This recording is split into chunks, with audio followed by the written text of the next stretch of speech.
Have you ever yawned just because someone else did? You weren't tired. You weren't bored. Yet, boom, you yawned. But why? It's almost like yawning is contagious. And weirdly, it is. But this everyday act hides a mystery that's puzzled scientists for centuries. So what exactly is a yawn? A deep inhale, a wide jaw stretch, and a slow exhale. That's it, right? Not so fast. Yawning may seem simple, but it involves the brain, lungs, blood, and nervous system. It's more than just a sleepy sigh. In fact, humans have been yawning for millions of years. Even apes, lions, dogs, they yawn too. It's one of the oldest behaviors in the animal kingdom. So what causes it? There are a few major theories. Low oxygen, cooling the brain, maybe even social bonding. The oxygen theory says, yawning helps bring more oxygen into your bloodstream and removes carbon dioxide. Logical, right? Well, not really. In 1987, researchers tested this. They changed oxygen levels in a room, and yawning didn't increase. So scratch that one off the list.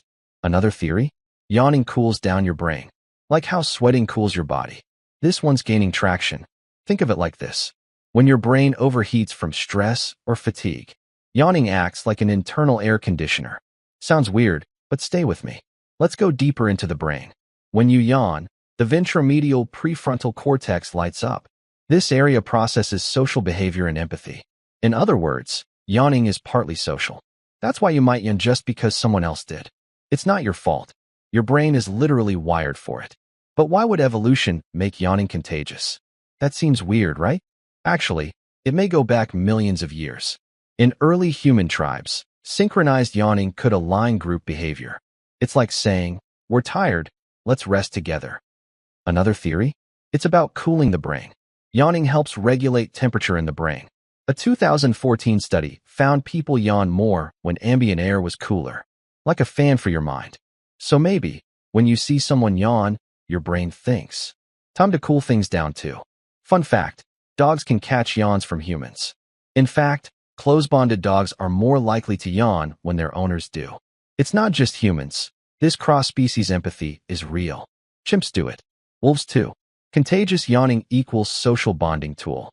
But here's something even stranger. Not everyone catches yawns.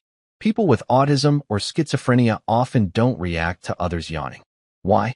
Their brains process social cues differently. It's not about rudeness. It's how their wiring works. So what happens inside the body when we yawn? First, your jaw stretches wide. You inhale deeply, filling your lungs. Your heart rate rises slightly. Then you exhale slowly, relaxed, oxygenated, and rebalanced.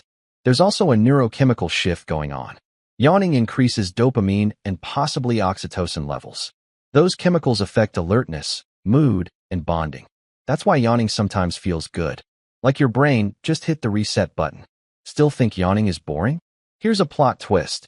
Yawning is linked to seizures, migraines, and even strokes.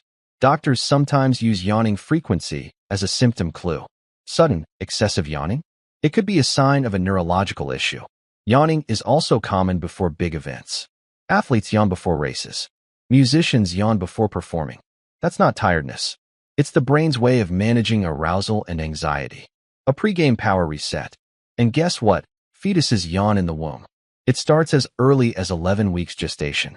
Scientists think it's part of nervous system development. Even before birth, the brain is already self-regulating. So let's sum up. Yawning is a multifunctional reflex. It cools your brain, synchronizes social groups, regulates alertness, and even signals empathy. It's not lazy, it's brilliant. Let's rewind to you watching this video. Have you yawned yet? Be honest. That's your brain responding to visual cues and voice tone. Some people even yawn just reading the word yawn. Yawn. See what I did there? That wasn't a joke, just science in action. You're part of the experiment now. Contagious yawning affects about 60 to 70% of people. Are you in the club? Let's go global for a second. Yawning appears in every culture, from remote tribes to modern cities. People yawn the same way, for the same reasons. It's a universal human behavior. Even artists have used yawning in history. There are yawning statues in ancient temples, yawning people in Renaissance paintings. Why? Because it reflects something we all experience. So the next time someone says, stop yawning, tell them, you're witnessing my brain's built-in cooling system, stress regulator, an empathy enhancer, in action. Yawning doesn't mean you're bored. It might mean your brain is trying to stay sharp, or that you care about someone else's state of mind. That's powerful, isn't it? Still curious? Here's a bonus mystery. Why do some people yawn more when they're trying not to? It's like telling yourself not to think about a pink elephant. The brain rebels. Scientists are still studying it. There's no single yawning center in the brain.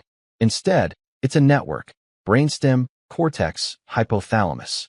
Like a symphony of neurons saying, okay, let's reboot. Let's wrap it all up. Yawning is not a bug, it's a feature. A complex, ancient reflex tied to temperature, empathy, focus, and even survival. And guess what? There's still a lot we don't know about it. So, next time someone yawns near you, remember, it's not just air and habit. It's science. It's bonding. It's your brain at work. And hey, if you yawn during this video, you're totally normal. In fact, you're part of something wonderfully human. Thanks for watching. Stay curious.